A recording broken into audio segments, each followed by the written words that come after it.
Chers téléspectateurs, bonjour et bienvenue sur la chaîne Kanka Info TV dans l'émission 10 minutes face à Ami. Nous avons comme invité ce matin une icône, une légende, une battante qui se bat pour la ville de Kanka. Aujourd'hui membre de la délégation spéciale et une femme activiste. Bonjour madame. Bonjour. Acceptez de vous présenter à nos abonnés. Ok.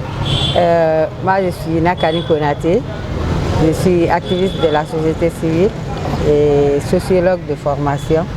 Je suis membre de la délégation spéciale de la commune urbaine de Kanka. Madame Nakani Konaté, que puis-je retenir de votre parcours professionnel et académique? D'accord, merci d'abord de m'avoir choisi comme invité sur Kanka TV. Et par rapport à mes parcours, je crois qu'on va un peu faire le résumé, ça serait mieux, parce que si on rentre dans tout ça, ça va prendre assez de temps. Et académiquement, j'ai étudié à Kanka ici, oui. L'école primaire à l'Abbé, de l'Abbé Conakry Koya, et ensuite le collège, j'ai commencé ça à Kanka jusqu'à l'université. Et je suis sortie avec licence à l'université Julius Nyerere de Kanka.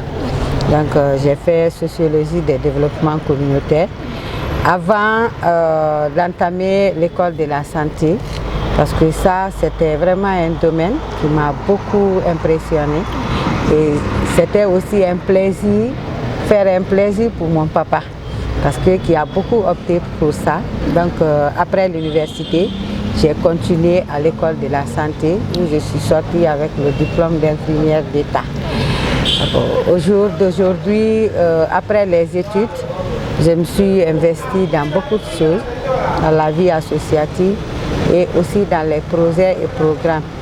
Donc j'ai travaillé avec beaucoup d'institutions. En fin de compte, actuellement, je suis en train de travailler avec Agile Guinée sur un projet compétence vie, un projet qui couvre ici toutes les activités liées à la lutte contre les VBC sur les femmes et les jeunes filles. Donc le projet souhaite. Et en même temps, je suis aussi membre de la délégation spéciale pour la commune urbaine de Kanka. Aujourd'hui, on ne parle pas de la jeunesse de Kanka sans parler de Nakani Konaté. Pour vous, qu'est-ce que cela représente? Ok, merci beaucoup. Parlant de la jeunesse de Kanka, sans parler de Nakani, je crois que ce n'est pas possible. Parce que j'ai grandi à Kanka, je vous ai dit ça. J'ai tout eu à Kanka. J'ai étudié ici, j'ai été élevée ici, donc je dois beaucoup à Kanka.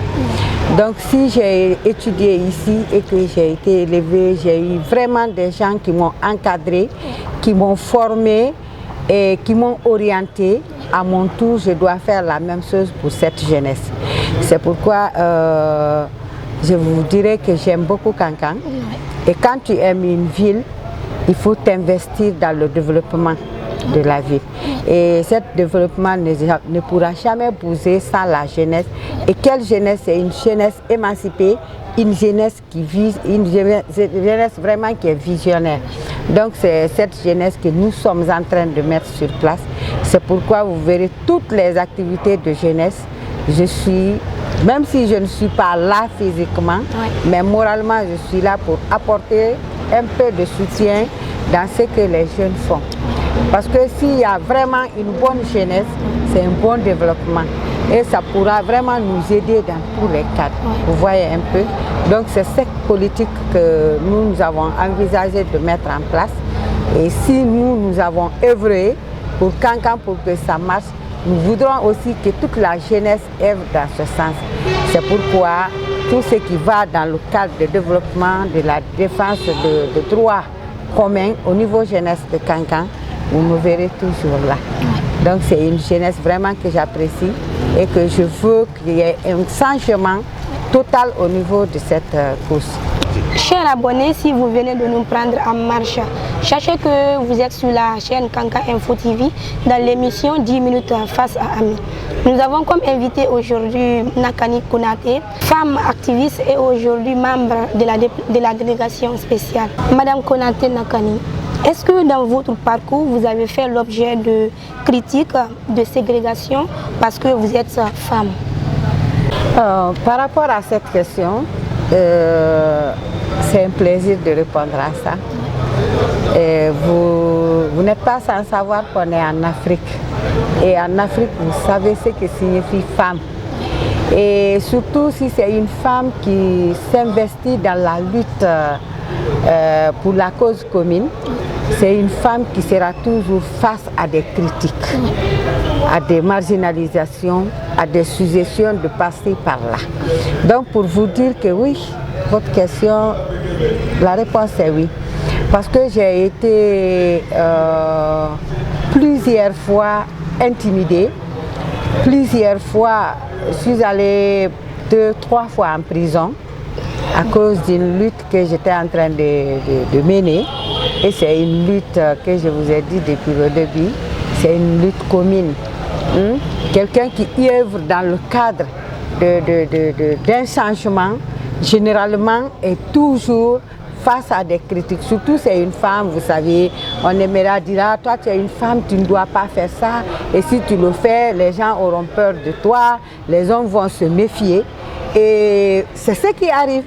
Et généralement, les femmes leaders, les jeunes filles leaders, c'est toujours comme ça. Les gens deviennent trop méfiants pour dire, ah, si elle se bat comme un homme, ça veut dire qu'elle doit avoir le même caractère d'homme. C'est une fille qui ne mérite pas un foyer. C'est une fille vraiment méprisée. C'est une fille critiquée tout le temps pour dire, ah, elle est toujours devant des événements, il y a ceci et cela, elle doit arrêter tout ça là, vous voyez un peu.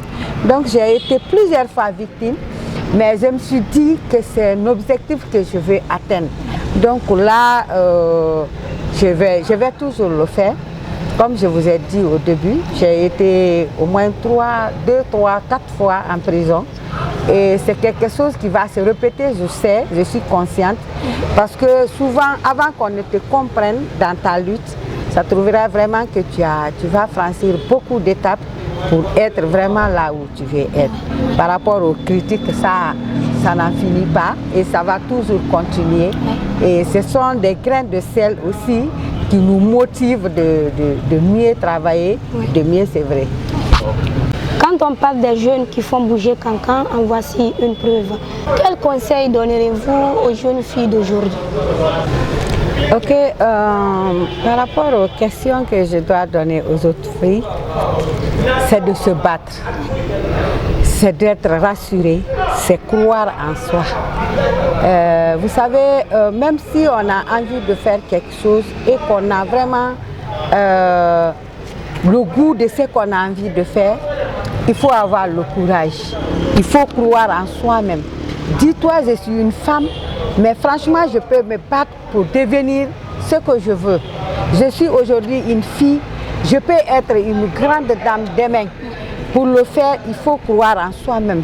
Il faut dire je peux, je pourrai. Et quand tu tentes, tu le feras. Donc ce que je vais conseiller aux filles, c'est d'avoir vraiment la rassurance et croire en elles-mêmes. De ne pas baisser le bras, avancer toujours, se dire que je suis une femme, donc je dois me battre pour la cause commune. Ensuite, ce que je peux ajouter, c'est de dire aux filles d'étudier surtout. On aura envie de faire beaucoup de choses, mais si on n'apprend pas, on ne pourra rien faire. Si on n'apprend pas, on ne pourra rien faire. Si nous sommes là ce matin, on est en train de discuter de nos parcours, de nos petits problèmes, et cette jolie demoiselle est en train de me poser des questions, c'est parce qu'elle a appris, c'est parce qu'elle a accepté d'étudier. On peut ne pas étudier, mais on peut faire encore mieux. Et d'autres qui n'ont pas eu la chance d'aller à l'école comme nous d'autres, elles peuvent faire autre métier.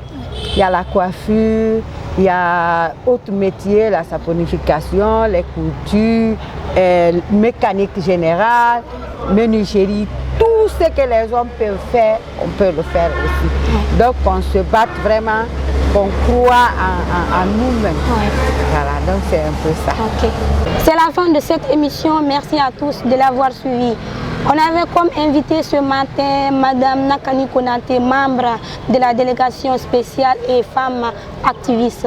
Merci à la réalisation et merci à tous ceux qui me soutiennent moralement et financièrement.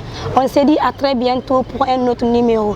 D'ici là, portez-vous bien. Mais n'oubliez surtout pas de vous abonner, de commenter, de liker et de partager. Portez-vous bien. À bientôt.